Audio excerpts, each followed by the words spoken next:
Hello and welcome to my garage. Today I'm going to be talking you through the procedure for changing the rear diff on a Banjo axle car. Unfortunately, I think the rear diff in my race car broke last weekend at Brands Hatch, and there's a video here showing exactly how it happened.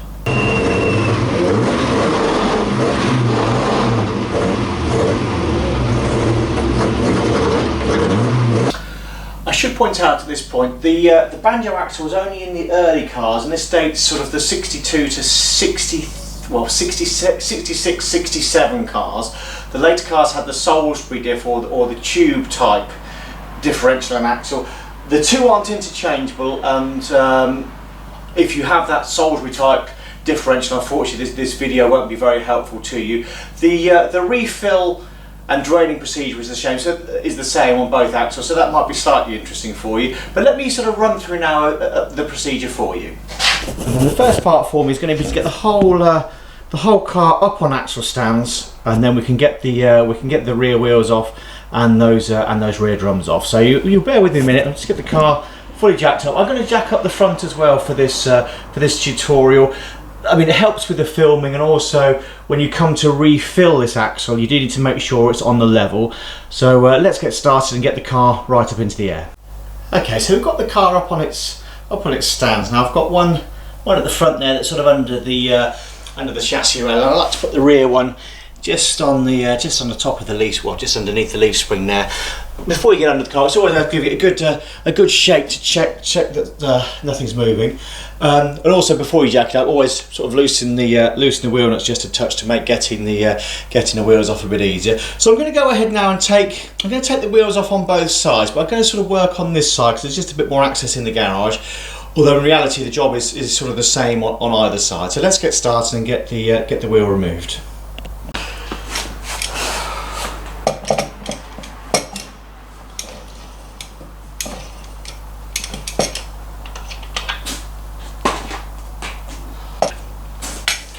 Okay, so that's all four nuts out and the wheel removed. And I'm gonna carry on now and get the brake drum off as well. For this we've got a little adjuster at the back. This is it's a very similar principle whether you have the Banjo or the Salisbury actually. You've got a sort of a square peg at the back of the drum here, where you'll need a special square spanner to undo it. We just want to do it anti-clockwise.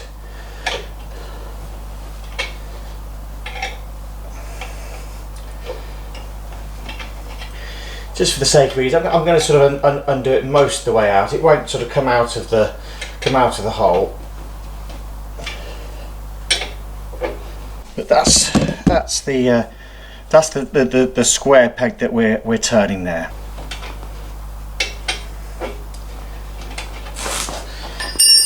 So it feels fairly loose now. I'm just going to check the handbrake isn't on in the car. It's not. I think we might be in gear, but let me just see what happens now. So you got a little posi set screw there, and hopefully this drum should lift. It's lifted off fairly easily. And so this is the next part to remove, which is the half shaft assembly. I mean, I'm looking at this. I'm fairly certain it's not the half shaft that's broken. I think it is the diff itself. So what I'm going to do next, I'm going to go around and do the same on the other side. So now we're underneath the rear of the car, and we can see the Banjo axle here. You'll notice it's different to the Salisbury, because on the Salisbury one, this back plate comes off, whereas on the Banjo one, this is all a solid piece, and then the diff is attached on the front. So we're going to undo the drain plug now and let this oil out. You will notice also in this car there is no fuel tank here. The fuel tank sits in the boot. So always before draining a diff, it's always worth making sure you can undo the filler screw. Certainly if you just want to check it or you're changing the oil. So let me just make sure. Yes, I'll just make sure that will come loose. You might get a little drip of oil out of it, I'm not sure. But I've got the drip tray in place underneath there, so that's going to catch everything anyway. You may notice I've got the slightly later style of drain plugs in here. These are sort of a 3/8 Allen key. The early ones tend to be a square drive, and I usually find that as a sort of a 1/2 inch socket, well, a 1/2 inch drive ratchet does the job for getting those off. So let me undo this bottom one now. I'm going to try not to get too oily, but it does tend to be a bit of a messy job. So let me just get this one loosened off. I'm hoping not to see too much metal in here, but I have a bad feeling that I may do.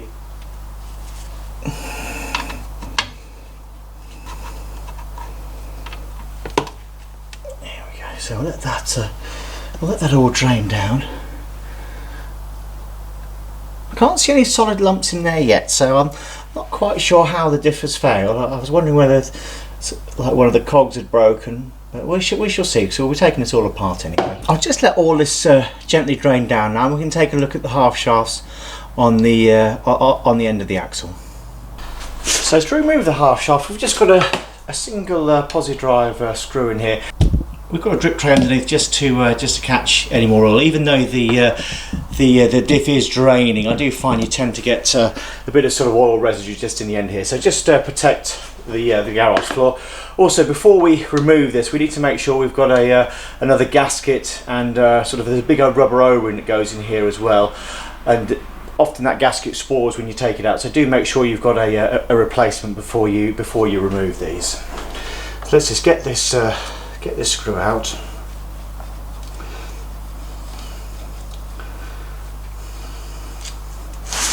And this whole assembly should just pull free.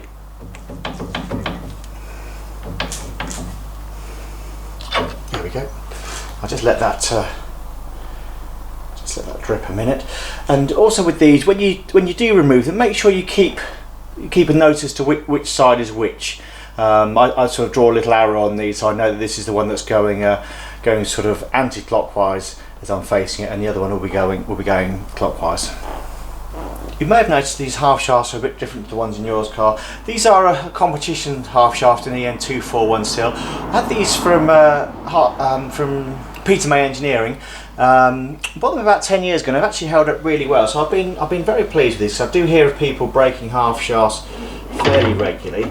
Now I'm just going to carefully draw this out. I've just got a sort of an oily rag to give that a smear just as it comes out. Just trying to keep that oil to a minimum. I can see on here this half shaft is definitely absolutely fine. You might be able to just see the splines there, a little bit of wear on them at the bottoms, just where they sort of engage, but yeah, I don't think there's any problems with those. So put those down in the tray, and I'll just get this. There's a steel spacer, and that's the large rubber O-ring. And then you'll be able to see it's just a sort of paper gasket on there. So it doesn't look too bad, but I'll probably just swap that anyway. And now I'm going to move around and do exactly the same on the other side. So I've just taken a quick look inside the oil we've collected here, and you can see on the end of the magnet here there are just a few sort of bits of metal. So I'm guessing something in the diff there has failed, or maybe the whole limited slip has come apart. So we're going to get back under the car now, and we'll start the process of removing the entire diff.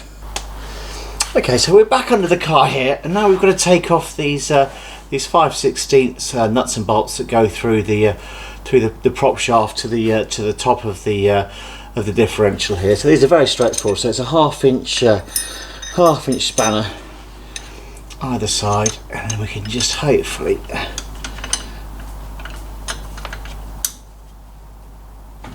just loosen these off.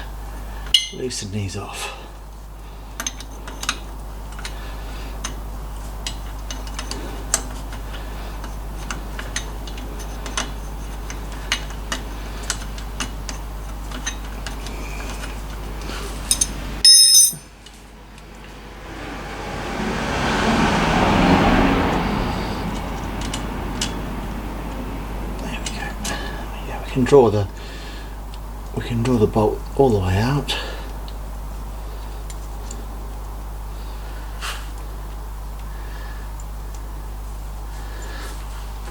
And I'll go around and do the other four. So that's the fourth one just loose now, so I'll just take this one off. There we go. And then what I just sort of have a little block of wood, so that just detaches there, and it's on a sort of a plunger, so it will go backwards and forwards. And I'll just put a bit of block of wood, I hope that's just in shot, just under there. It just holds this up now, out of the way, so now we can concentrate on removing the diff part. So you'll be able to see, you'll be able to get this in the camera, you'll be able to see the diff part here. And so we've got a whole load of half-headed nuts to come off. I think most of the time we can get a socket onto these fairly easy. So I'm just going to go around and start loosening these up.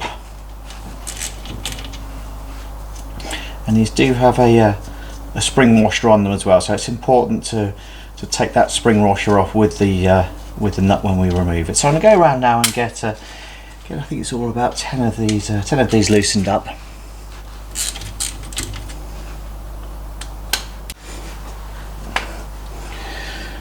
So we've got all of these nuts off now. There's just a couple of spring washers. I just didn't manage to get them off with the nuts. So I'm just going to free those up now. There's one, and one at the top, and then most likely on your car you'll have your brake line will be running over the top, and that should be held on with two sort of folded metal clips. In my car, they're at sort of the I guess they're sort of 10 and 1, well maybe 11 and 1 position. So it just needs to sort of ease these off gently, so that we can start getting the diff in. I think I might need a little screwdriver. I'll just see how I do it with the spanner. I might need a screwdriver just to. Oh no, that's that one's come free. So there's one, and I'm just going to ease off the other one as well.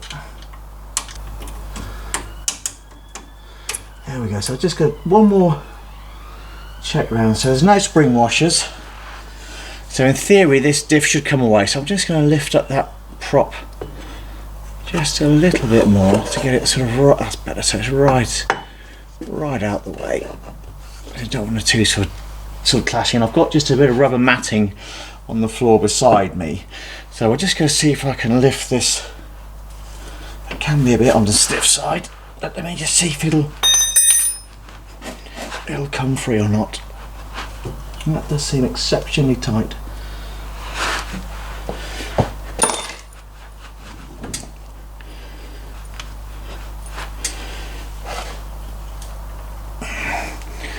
So I might just see if we can get a little pry bar in here. Got to be careful though, because we don't want to start damaging this face if we can help it. So let me see what I've got. So unfortunately, it does seem to be rather stiff. I might just carefully see. I've got quite a fine chisel here. Just see if that's enough, just to let it pop up a bit.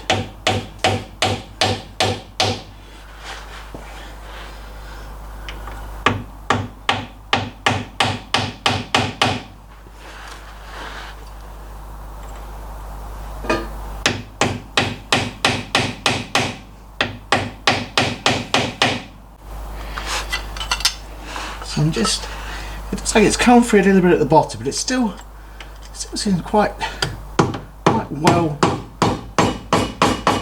wedged on. Just going to gently, I think, just if I can get anything in this top corner, it might be just enough to free it off. I think it's just sort of stuck on the gasket a bit now.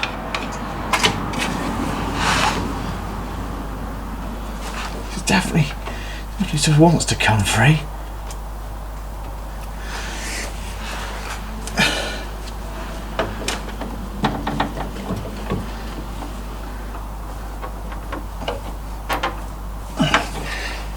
I think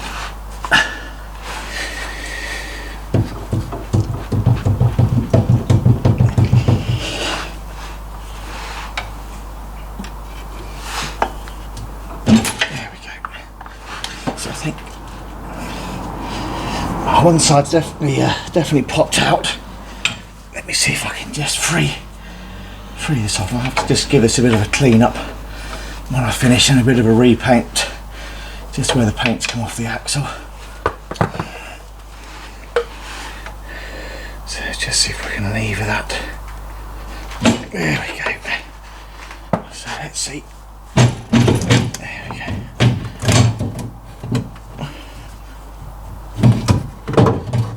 There we go. So we'll just drop it down. I've got that bit of rubber mat here, as we said. And superficial, I can't see anything too badly wrong with it, but I know we're going to have to. We'll get it on a bench in a minute and see what we're working with. And there's not. Oh yeah, there is a fair bit of. Oh dear. There's a fair bit of metal in the bottom of the disc here, so I'll have to give all this a good wash out, and this paper gasket obviously we shall be replacing. So you can see, unfortunately, when I've got the chiseling, it has just marked the paint a bit. I don't think it's anything too serious. That's just a bit of a shame to scuff it like that. So we're back under the car again now. I've just taken the that drain plug back out, and I'm going to give all this diff a sort of a good rinse out. And in a minute, I will try and sort of reach in and get rid of any sort of metal bits that are left. So let's just give that a really good rinse. It's just a bit of normal brake cleaner. I did feel a few bits of metal in the bottom here, which obviously we don't really want to. Certainly don't want staying in there. Yeah, so there's unfortunately quite a few bits I can feel. I don't quite know what's gone wrong with the diff yet. It won't be me that's taking it apart. I'm going to take it over to JP Ray Shop at Salisbury. They do all of the work on the differential and gearbox for me. So let's just sort of leave this to just drain down on its own. I think now I might just try and run a bit of tissue in there just to see if we can get any more of that metal out.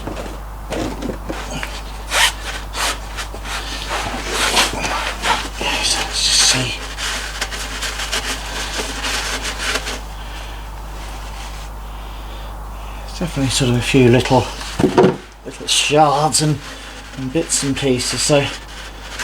So just to give you an update, as expected, it was the diff that had failed, and it was a 3J limited slip diff. One of the cross pins had sort of worn, and so it wasn't getting dried properly. That's now over with the team at JP Ray Shop, so they'll be getting that fixed over the next couple of weeks. I have contacted 3J about the part, so hopefully they'll get back to me soon, and I can get that progressed. So for now, this is a Quaife limited slip diff. This is on a 4:1 ratio crown wheel and pinion, so it's a little bit longer than the one that was in there at a little bit longer than the 3J one. That was a 4.3, and I did really like the way the 4.3 worked with the car. The 4.1's fine, especially for the longer tracks like sort of Snetterton and Silverstone, and as Snetterton 300 is the next race. It's I really don't mind having this 4.1 in the car. For a short circuit like Brands Hatch Indy and that kind of thing, that 4.3 really does seem to work exceptionally well.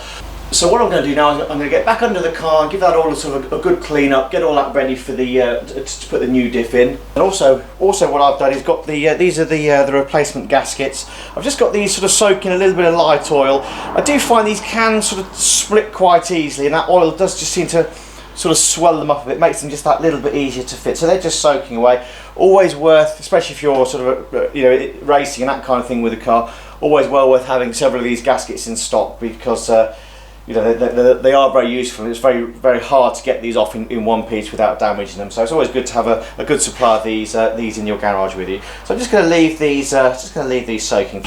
Okay, so we're back under the car now. I've given this whole area a bit of a clean down. I've also run the vacuum cleaner just inside the diff casing here to make sure there's no metal. And I sort of run my fingers around, and I can see that there's no little bit of oil left in there, but certainly no metal shards. We need to be careful about that sort of thing. that all looks fine. So our first job is going to be to get the to get this gasket on. I have got a few little paint touch-ins that I've got to do, but I'll probably do that at the end. I'm just gonna go around these threads to make sure they're all nice and free. There's no sort of old bits of a gasket left on there. That all looks good. So let's get the new one on. You'll see you've got a sort of a little cutout here, which is where the differential goes into. That's mirrored on the paper gasket. So you've got to make sure you get this the right way around. You've got to, let me see. So there we go. That's the top. That's the top there. See just where that just lined up on that cutout. There we go. So that's just gonna carefully with those. These do tear very easily, and this is sort of soaked in a bit of oil first. It just sort of makes it that little bit softer, just a bit easier to fit. Because the last thing you want to do is sort of tear this.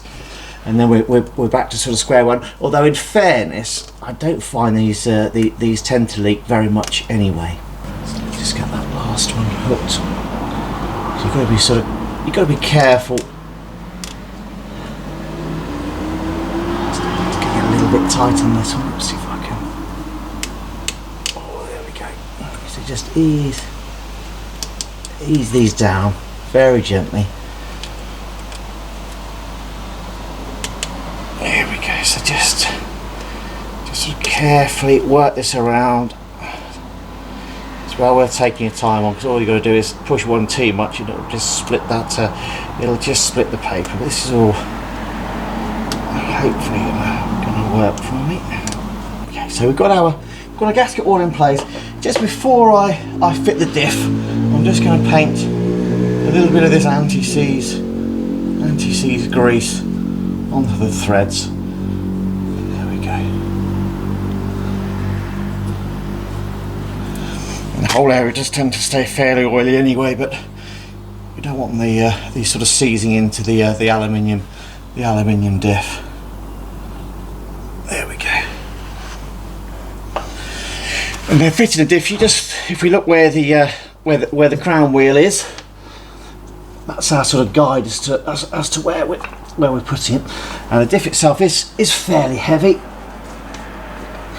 So let me just get hold of this, and we'll try and get this in cleanly. Just looking where that cutout is. There we go.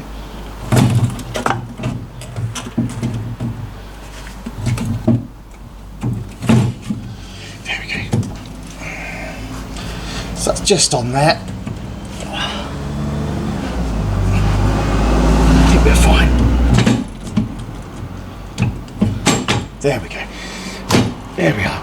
And then we're just going to make sure we remember to put these two clips back on. So there's one there, and then one at the top. This just holds that rear brake line in place. So there we go. And then I'm going to start working around with the nuts and spring washers, just to get all this fixed. Get this fixed back up.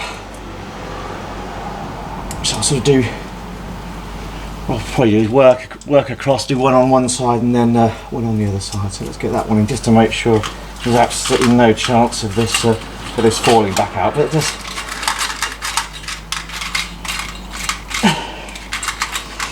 it does feel like it's in properly.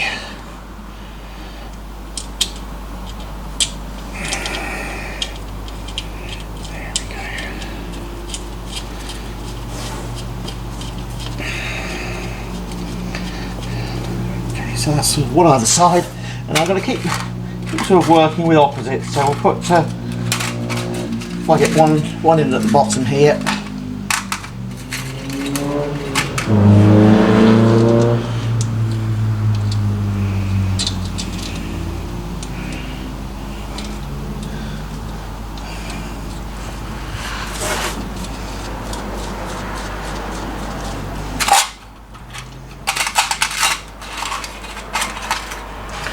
One in at the top. It is you could use nylock bolts. Sorry, you could use nylock nuts on here if you want. I have heard in the past these diff nuts can work loose. So I've got spring washers on, which I found in the past, usually because they dig in well into that aluminium, they do sort of hold on fairly well. But it is an option to go for a nylock instead if you felt like you want that bit of extra security.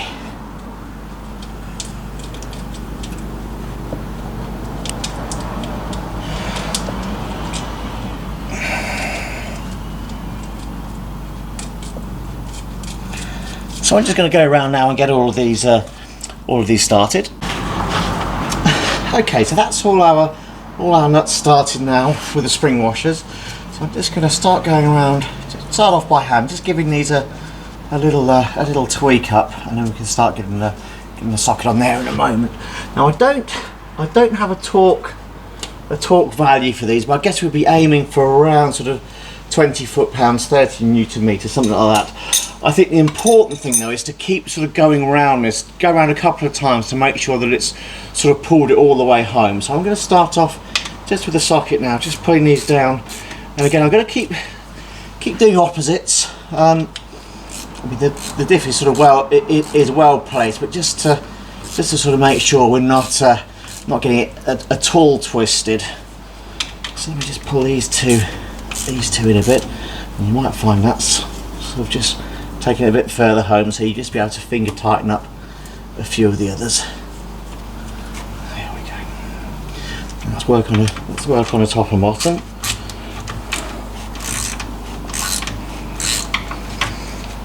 And again, we're just going to gently pull this in. Take your time with it. Don't sort of get one all the way down to the bottom and then go around and do the others. I think it's important to sort of move around this as you do it.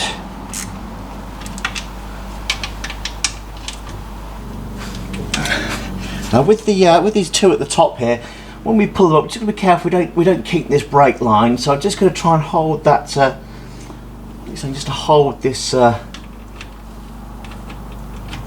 brake line clip in place as I tighten up.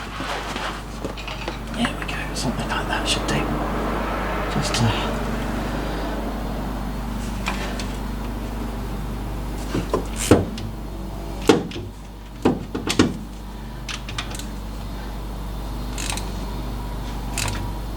there we go. So we're just going to keep working around.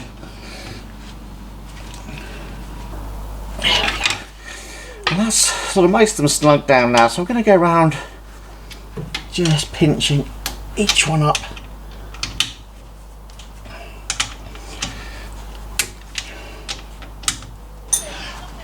I'm happy those, they're all snugged in. So let's look at the prop shaft next. I've just got that block of wood. You might not be able to see. I've just had a block of wood in here to hold this up out of the way. Now be careful when you fit this, because there are two ways that it can go. You've got the holes aren't evenly spaced, so it's always worth getting two bolts through here before you actually start tightening it up. So let me see what we can do.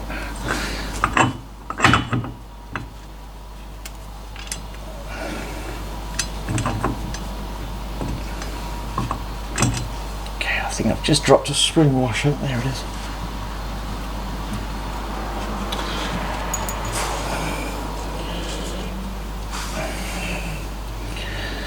Just put this in.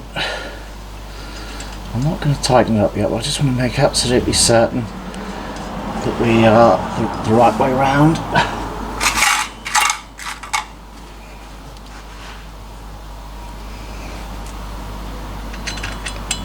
Yes, we got this right. So just get I'm going to get all four just in loosely.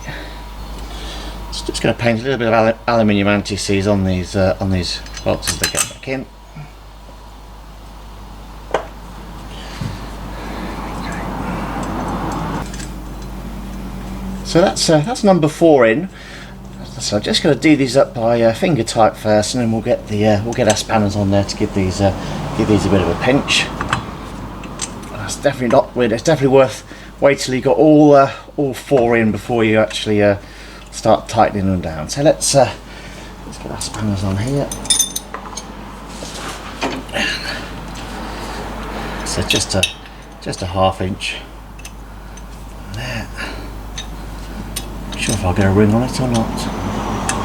It's a little bit tight to get a ring in there, so we'll just do it.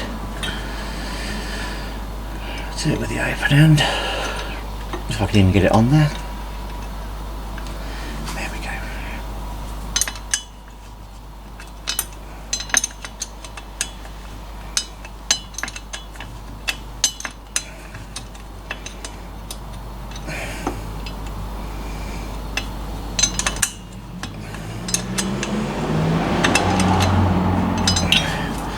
I'm not going to do these up super tight just yet. We'll just get all four of them most of the way there, and just a final pinch at the end on these.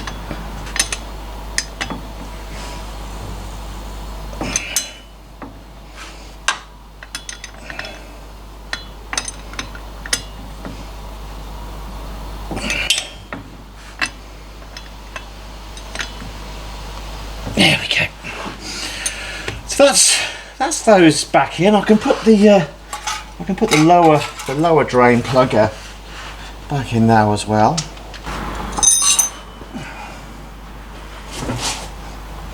And so I'll have to do that up with the Allen key in a moment. So that's our differential back on, and the prop shaft done up tight to it. Just pinch I'm just going to pinch this the lower drain plug up.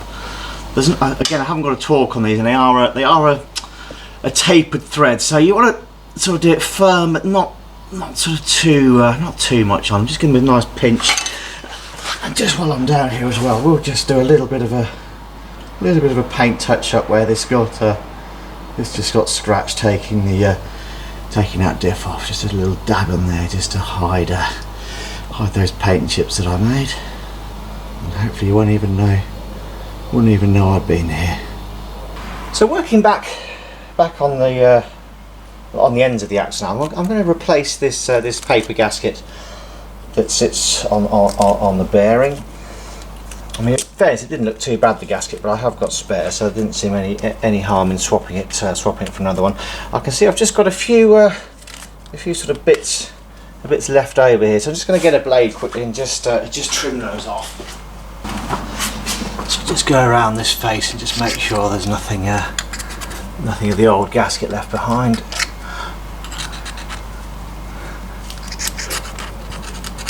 There we go.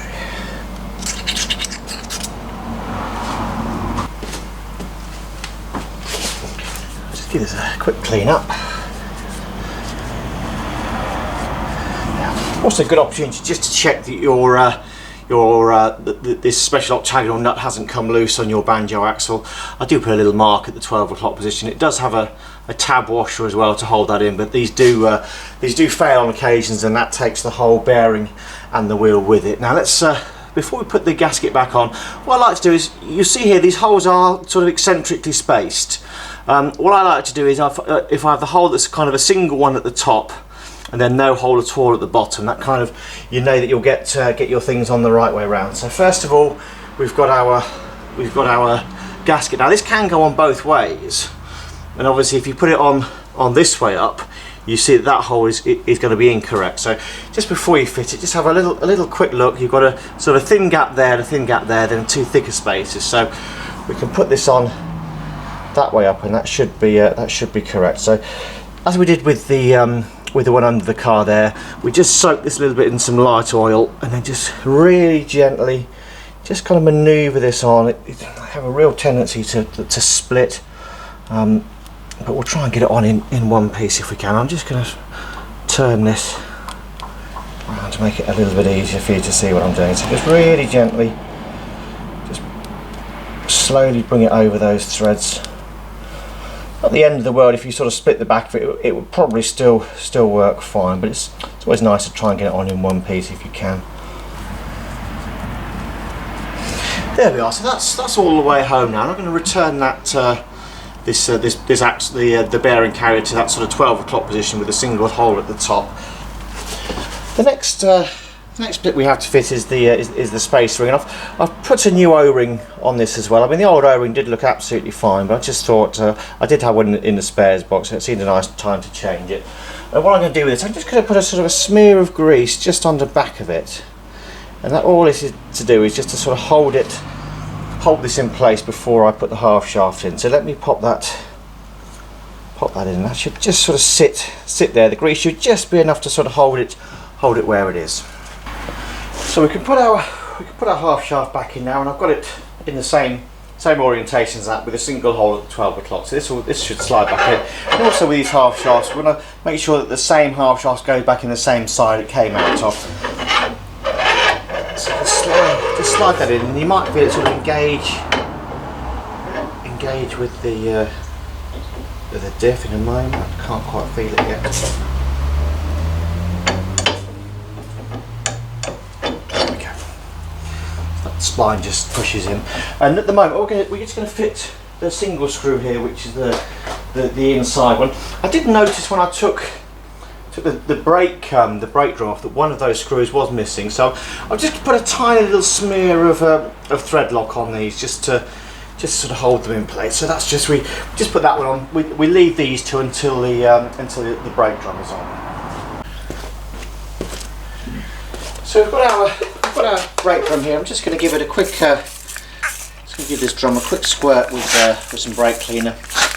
I've just got some clean white towel just to give this a bit of a quick wipe round. I think they looked fairly clean, but we just want to make absolutely certain we've got nothing, no grease or anything on these.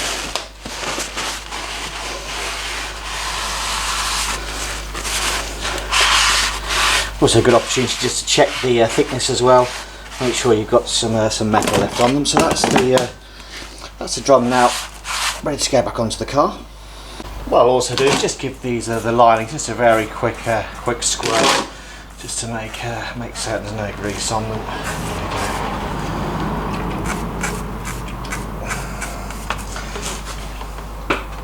Also a good opportunity just to check your seals on these rear cylinders. Make sure you've got no fluid underneath them, which I think these haven't, so they look nice. So our brake drum can go back on now. Again, we're having our single hole at the 12 o'clock position. Hopefully that should just sit back. Yes, just sit back on there. I'm going to put these the two outer screws back in now. This is the one of these was missing last time. So as I said, we've just got a little bit of thread lock on these. I would only put the thread lock on if you know that the heads on these are good, because you really don't want them sticking in the brake drum. Essentially, they aren't really necessary as soon as the wheel is fitted, because that will hold the whole assembly together anyway. So I think if one's got a bad head in it, I'd probably just put it back in as it was really. I'm going to turn our attention now to the handbrake, which is we've got the sort of the pin here that goes through. It might be a split pin in your case. I just use an R clip that goes through and holds the cable onto the drum. I'm going to remove this for setting these linings up. So let me just pop the R clip off, or a split pin in your case. Drop the cotter pin out and just leave that slack. I just have a little punch just to give that little bit of a push to make sure that the linings are central. Now what we're going to start doing is we're going to start screwing in our adjuster on the back. I'm going to have to. I don't think I'm going to be able to show you where it is on the camera, but essentially looking at the wheel from the front is around about a 10 o'clock position. So we've got our square spanner. I'm going to start turning this in, and so after probably 4 or 5 turns, I think you'll start to feel a little bit of tension on there, and that shows that you're getting the linings are getting close to the outside of the drum. So I'm just going to wind this in.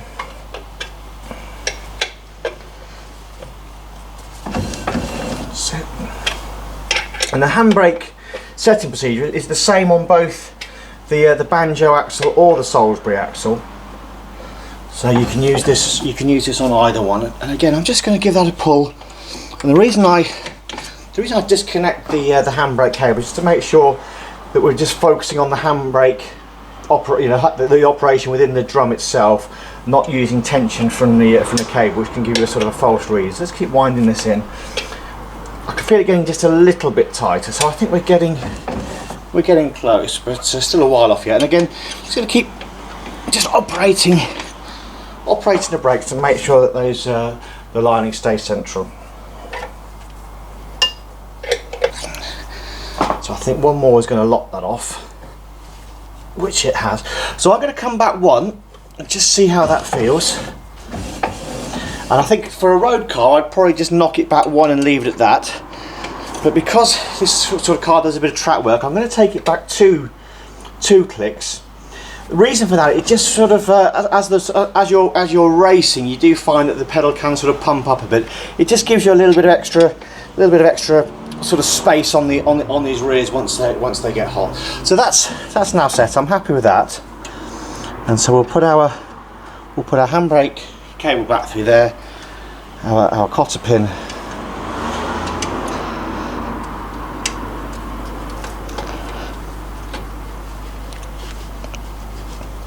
Back in. I always put the pin in from the top.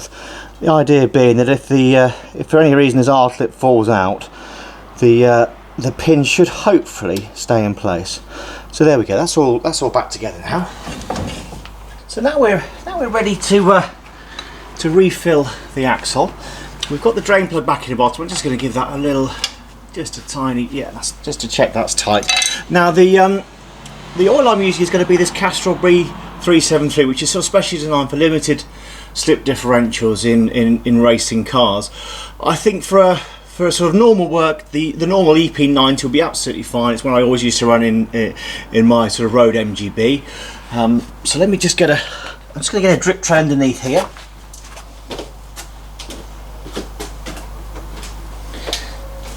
There we go. So there's our drip tray in place, because essentially we fill this up until it comes out, which is usually just over a litre. I think it's something like 1.2 litres, something like that.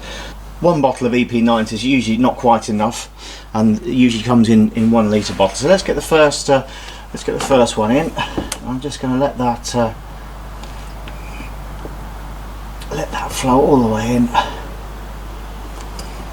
And again, this is easier in my car with no fuel tank in the way. I think it's one of those jobs where a pump is useful if you don't have very good access under here. I mean, for me it's not too bad.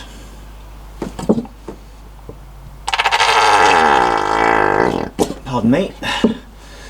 So that's most of that bottle in, I think now. In fact, that might be just enough. Let me just see.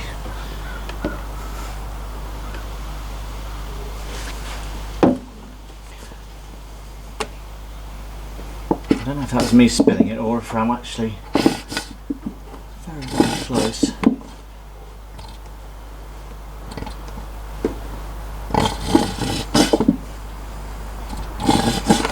I'm just going to make absolutely certain. So I've got a second bottle here.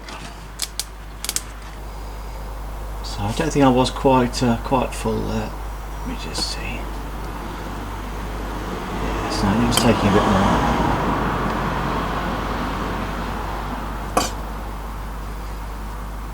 Just gently squeeze in, and you'll see sort of once it's full, it'll just start coming out. There we go. So just let that drip down.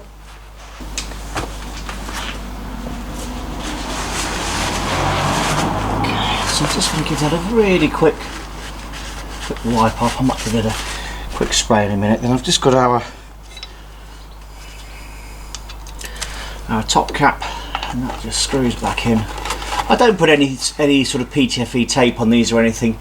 Just give them a sort of a fair pull. Again, it's that tapered thread, so you don't want to damage it. Just sort of lean on it very slightly, and that should be our differential back in and done. Let's just give these wheels a turn. And there we go. That should be us all set down here. So I hope this video might prove useful to you if you need to swap the differential on your car. For both the Banjo axle and the Salisbury axle, the drain and refill procedure is the same, so you can use the video to help with that as well if you don't have the Banjo axle, and also it's the same for the handbrake settings as well. As always, don't hesitate to get in touch with any questions or comments, and please subscribe to my channel to see more workshop videos and race videos. Many thanks. Bye.